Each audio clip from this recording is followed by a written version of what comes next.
حسین کے گھر والے ہر جگہ موجود ہیں.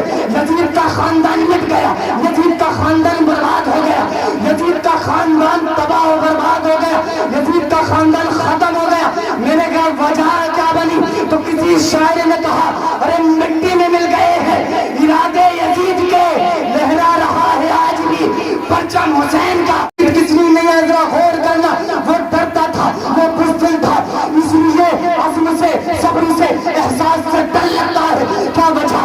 بکری ہوئی پیاس سے ڈر لگتا ہے, اور اس لیے کربل نہیں آیا تھا یزید, اس کو زینب تیرے عباس سے ڈر لگتا ہے. اگر کوئی کربلا میں یزید کو پکڑ کر کے لے آئے اپنی مرضی سے نہیں آئے گا.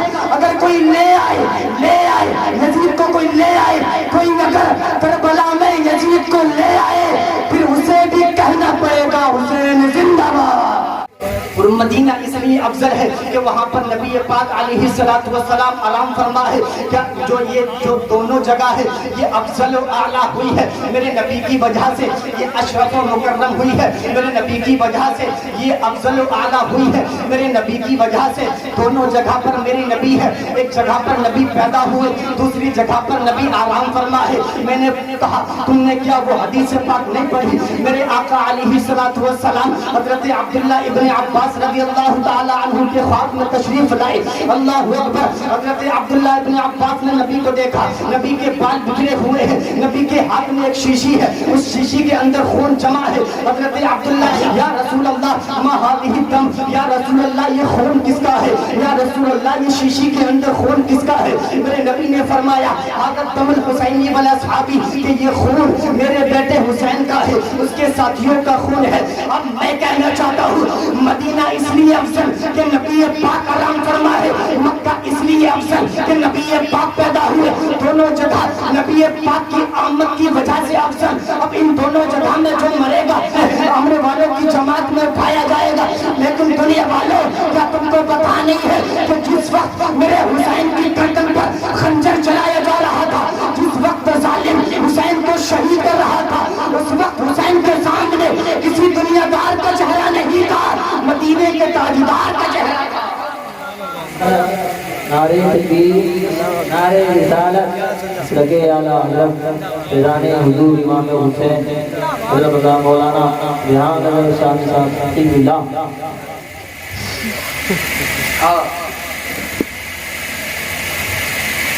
امام حسین دیکھو کربلا میں, دیکھو کربلا کے اندر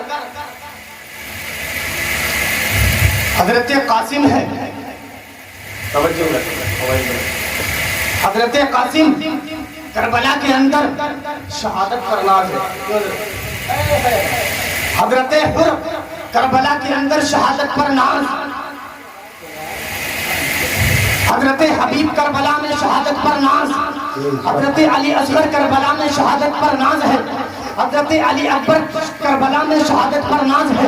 دیکھو دیکھو کربلا کی تاریخ کو پڑھو اور تمہیں کربلا لے کر کے چلتا ہوں. حضرت علی اصغر شہید ہو گئے, شہادت پر ناز کر رہے ہیں. حضرت علی اکبر شہید ہو گئے, شہادت پر ناز کر رہے ہیں. حضرت قاسم شہید ہو گئے, شہادت پر ناز کر رہے ہیں. حضرت اون محمد شہید ہو گئے, شہادت پر ناز کر رہے ہیں. حضرت عمر شہید ہو گئے, شہادت پر ناز کر رہے ہیں. حضرت حبیب شہید ہو گئے, شہادت پر ناز کر رہے ہیں. حضرت عباس علم بردار شہید ہو گئے, شہادت پر ناز کر رہے ہیں. 72 رفقائے حسین شہید ہو گئے, شہادت پر ناز کر رہے ہیں. لیکن واہ رے حسین, تیری عظمتوں کو سلام, تیری بلندیوں کو سلام, تیری رفعتوں کو سلام, تیری بلند پائیگی کو سلام. امام حسین تیری شان کیا ہے؟ یہ اللہ اکبر. حضرت قاسم کو شہادت پر ناز ہے, حضرت علی اکبر کو شہادت پر ناز ہے, علی اصغر کو شہادت پر ناز ہے, عمر محمد کو شہادت پر ناز ہے, عباس کو شہادت پر ناز ہے. لیکن حسین تمہاری ذات تو وہ ہے کہ تم پر شہادت ناز کر رہی ہے, شہادت ناز کر رہی ہے. اب اسی بات کو حضور تاج الشریعہ نے اپنے انداز میں, اپنے الفاظوں میں بیان فرمایا کہ شہنشاہ ہے, شہیدہ ہو, انوکھی شان والے ہو, حسین ابن علی تم پر شہادت ناز کر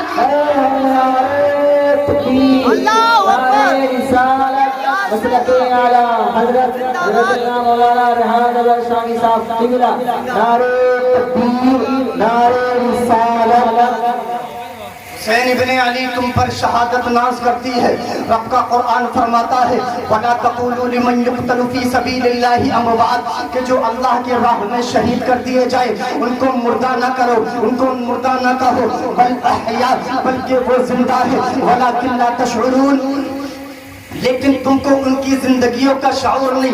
اب ذرا قرآن کے انداز کو سمجھو, قرآن کے بیان کو سمجھو, قرآن کے اسلوب کو سمجھو, قرآن کیا کہنا چاہتا ہے. اب ایک جگہ قرآن کہہ رہا ہے شہداء کو زندہ نہ کہو, حسین اعظم شہید ہے, حسین اعظم شہید ہے, مردہ نہ کہو. عباس شہید ہے, مردہ نہ کہو. حضرت قاسم شہید ہے, مردہ نہ کہو. حضرت علی اصغر شہید ہے, مردہ نہ کہو. علی اکبر شہید ہے, مردہ نہ کہو.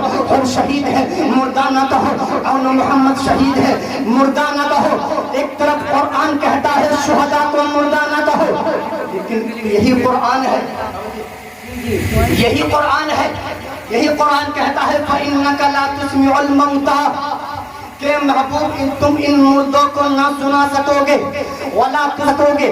صُمٌّ بُكْمٌ عُمْيٌ فَهُمْ لَا يَرْجِعُونَ یہی قرآن کہتا ہے اے محبوب یہ اندھے ہیں, یہ بہرے ہیں, یہ گونگے ہیں. یہی قرآن کہتا ہے ختم اللہ علی قلوبہم وعلی سمعہم وعلی ابصارہم غشاوہ.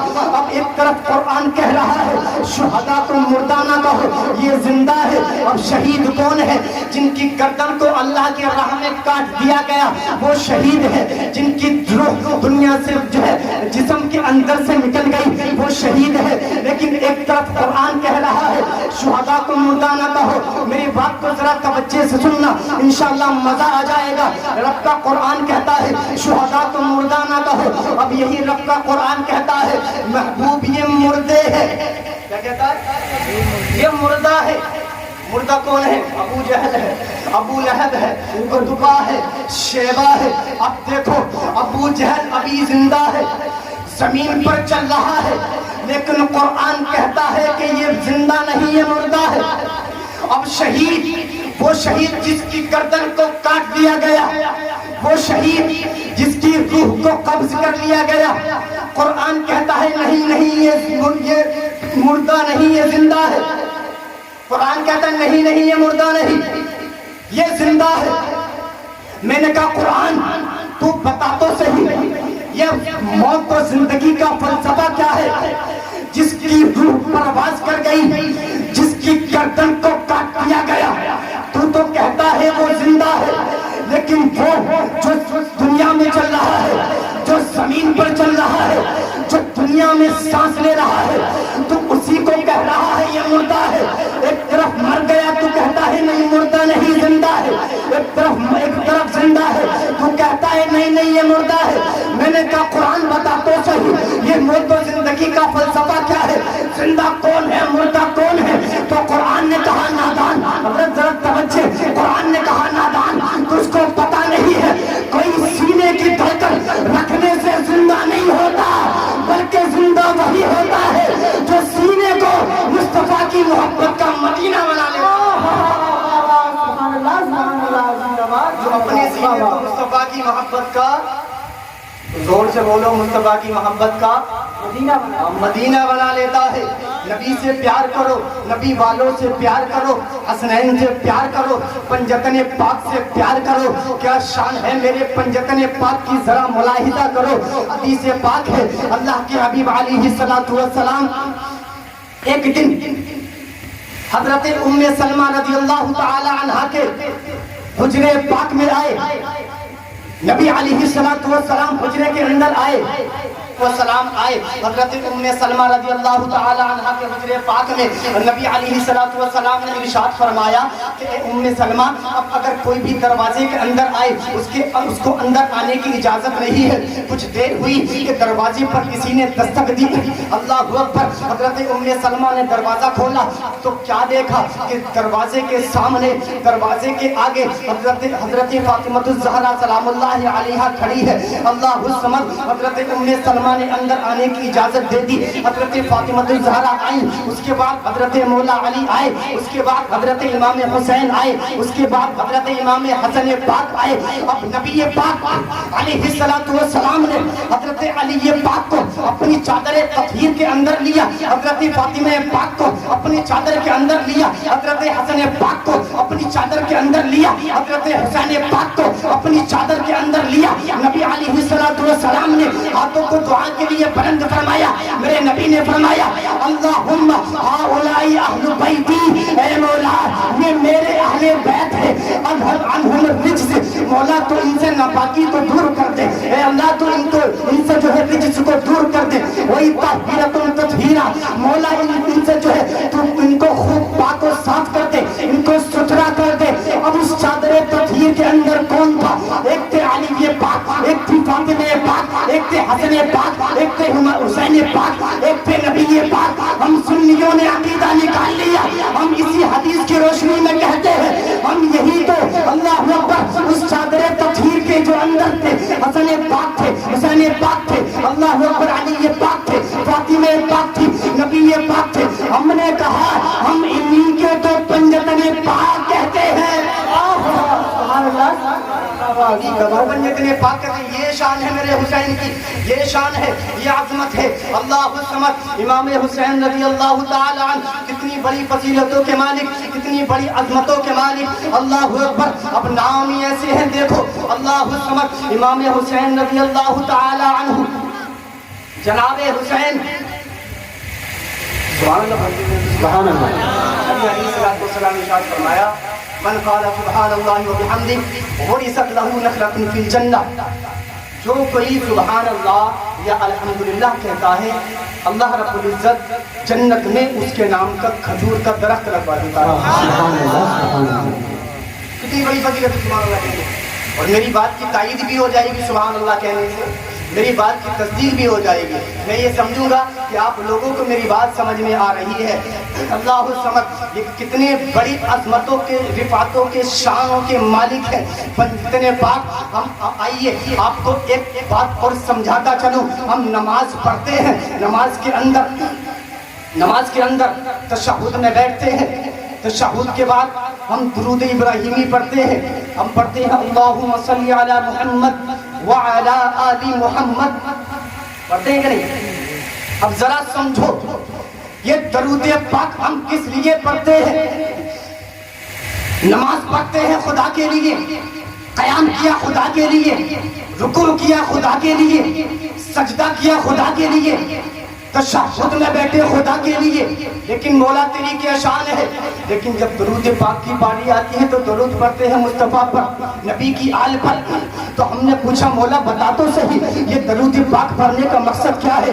اللہ اکبر. نماز کے خارج میں, نماز کے علاوہ اگر درود پاک پڑھنے کا حکم دیتا بات سمجھ میں آ جاتی. لیکن مولا نماز تو تیرے لیے ہے, تمام قیام تیرے لیے ہے, تمام رکوع تیرے لیے ہے, تمام سجود تیرے لیے ہے. اے اللہ بتا تو صحیح تو نے نماز کے اندر درود کو کیوں رکھا؟ اور درود کو صرف نبی پر نہیں رکھا, نبی کی آل پر بھی رکھا, سبحان اللہ, مصطفیٰ کی آل پر بھی رکھا. اللہ الصمد, اللہ اکبر. اب جواب ملتا ہے اللہ الصمد. میرے ذہن میں سوال آیا, اس کے بعد کیا جواب آتا ہے کہ اللہ جانتا تھا, وہ تمام مخفی باتوں کو جاننے والا ہے, وہ علام الغیوب ہے, وہ جانتا تھا کہ اللہ اکبر آخری زمانے میں کچھ لوگ ایسے بھی آئیں گے جو کہ نماز کو صحیح طرح سے ادا نہیں کر پائیں گے, جو کہ نماز کے اندر جن کو کمی واقع ہو جائے گی. اللہ اکبر. اب نبی پر درود اس لیے رکھا گیا کہ اگر نماز کے اندر کوئی کمی ہو جائے تو وہ نبی پر درود پاک کا پڑھنا نماز کی کمی کو دور کر دے. اور نبی کی آل پر درود کو اس لیے رکھا گیا, اللہ کو گویا اللہ فرمانا چاہ رہا ہو اے میرے بندو اگر نماز کو قبول کروانا چاہتے ہو تو میرے نبی پر درود پڑھو. اگر اس درود کو میری بارگاہ میں قبول کروانا چاہتے ہو تو میرے نبی کی حال پر درود پڑھو. نعرے تکبیر, نعرے رسالت, نعرے حیدری, نعرے غوثیت, مسلک اعلی حضرت, فیضان اعلی حضرت, جشن شہداء کربلا, نعرے تکبیر, نعرے رسالت. سبحان اللہ, سبحان اللہ, زندہ باد. یہ شان امام حسین رضی اللہ تعالی عنہ کی. اللہ الصمد. اب تھوڑی سی بات اور 10 منٹ کے اندر انشاءاللہ بات کو ختم کروں گا. میرا حسین کتنی بڑی عظمتوں کا، رفعتوں کا، بلندیوں کا، بلند پائیوں کا مالک تھا. اللہ الصمد. ایک طرف یزید ہے، ایک طرف حسین ہے. اب دیکھو حسین کی بہادری کو دیکھو، دوسری طرف یزید کی بزدلی کو دیکھو. اللہ الصمد. میرا حسین ہے 72 رفقا کے ساتھ کربلا معلی کو چلا گیا. اتنا بزدل تھا یزید، اتنا بزدل تھا یزید. ہر جگہ سے، تمام قبائلوں سے، تمام قبیلوں سے فوجیں منگوا رہا تھا، خط لکھ لکھ کر کے بھیج رہا تھا کہ حسین میرے مقابلے میں آ رہے ہیں. اب حسین کے ساتھ کوئی 1000-2000 کا لشکر نہیں تھا. آپ کربلا کی شہادت کہانی کو، کربلا کے واقعات کو بارہا سنتے رہتے ہیں. میرے حسین کے ساتھ 72 رفقا تھے، بقول بعض 82 رفقا تھے. اللہ الصمد. یزید اتنا بزدل، یزید اتنا بزدل کہ 72 کے مقابلے میں، میرے حسین کے مقابلے میں ملکوں سے، تمام ملکوں سے، تمام قبائلوں سے جنگجو فوجی منگوا رہا تھا اور کہہ رہا تھا دیکھو میں اتنا کمزور ہوں، میں اتنا کمزور ہوں کہ میں 72 کا مقابلہ تنہا تنہا میری فوج نہیں کر سکتی. میری طرف فوجیوں کو بھیجو، میری طرف اپنے جنگجوؤں کو بھیجو. اب اتنا بزدل تھا. اب دیکھو کتنا بہادر تھا میرے حسین کہ 72 کو لے کر کربلا معلی گیا.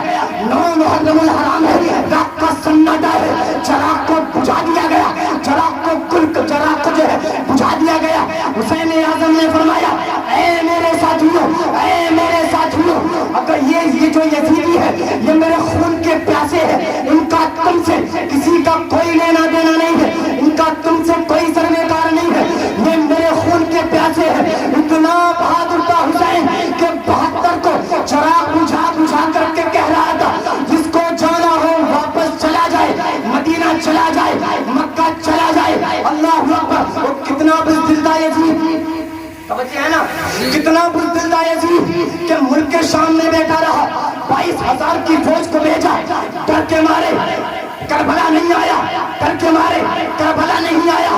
اس کو ڈر تھا کہ یہ حسین کے ساتھی، یہ حسین کے جنگجو، یہ حسین کے فوجی اگر کسی ایک نے بھی تلوار کو اٹھا لیا میرا نام و نشان مٹ جائے گا. یزید کو نہیں پتا تھا اس کا نام و نشان تو مٹنا ہی تھا. بات روک کر کے ایک بات عرض کروں، میرے حسین کی کربلا میں ایک اولاد باقی رہی جس کو امام زین العابدین کہا جاتا ہے. یزید کے 18 بیٹے، یزید کے 18 بیٹے، لیکن دنیا کے اندر سروے کر لو، پوری دنیا میں گھوم لو، کہیں بھی یزید کی اولاد نہیں ملے گی، کہیں بھی یزید کا خاندان والا نہیں ملے گا. لیکن کیا وجہ ہے؟ آپ کہیں بھی چلا جاؤ حسین کے خاندان والے موجود ہیں. ایک تو آپ کے سامنے ہی بیٹھے حضرت سید رضوان میاں صاحب اللہ، میرے حسین کے اہل، میرے حسین کی آل، میرے حسین کے گھر والے ہر جگہ موجود ہیں. یزید کا خاندان مٹ گیا، یزید کا خاندان برباد ہو گیا، یزید کا خاندان تباہ و برباد ہو گیا، یزید کا خاندان ختم ہو گیا. میں نے کہا وجہ کیا بنی؟ تو کسی شاعر نے کہا ارے مٹی میں مل گئے ہیں ارادے یزید کے، لہرا رہا ہے آج بھی پرچم حسین کا، میرے حسین کا پرچم لہرا رہا ہے. ہر جگہ حسینی ہے، ہر جگہ حسینی ہے. آپ ذرا دیکھو تو صحیح، آپ کو ہر جگہ حسینی ملیں گے. میں عرض کر رہا تھا یزید فوجیں منگوا رہا تھا. اللہ اکبر. یزید جی ڈرتا تھا، یزید ڈرتا تھا. ملک شام کے اندر بیٹھا رہا. کسی نے کہا یزید کربلا اس لیے نہیں آیا. اب کسی نے یزید کی برات کا اعلان کر دیا کہ دیکھو دیکھو یزید کربلا نہیں آیا اس لیے اس کو حسین، اس لیے جو ہے قتل حسین کا اصول کے اوپر کوئی معاملہ نہیں آئے گا. میں ان یزید کے حامیوں سے کہنا چاہتا ہوں، اور یزید کی اولادوں تم کیا کہنا چاہتے ہو؟ تم یہ کہنا چاہتے ہو کہ یزید اپنی مرضی سے کربلا نہیں آیا، بلکہ یزید کو یہ ڈر تھا. ایک شاعر کا فکر پیش کرتا ہے، ذرا غور سے سنے. ایک شاعر کہتا ہے عزم سے، صبر سے، احساس سے ڈر لگتا ہے. کوئی کہتا ہے یزید اس لیے کربلا نہیں آیا، اس لیے کربلا نہیں آیا. میں نے کہا عزم سے، صبر سے، احساس سے ڈر لگتا ہے. کیا وجہ؟ بگڑی ہوئی پیاس سے ڈر لگتا ہے. اس لیے شام سے کربل نہیں آیا تھا یزید. ذرا توجہ کرنا، اس لیے شام سے کربل نہیں آیا تھا یزید. یزید کس لیے نہیں آیا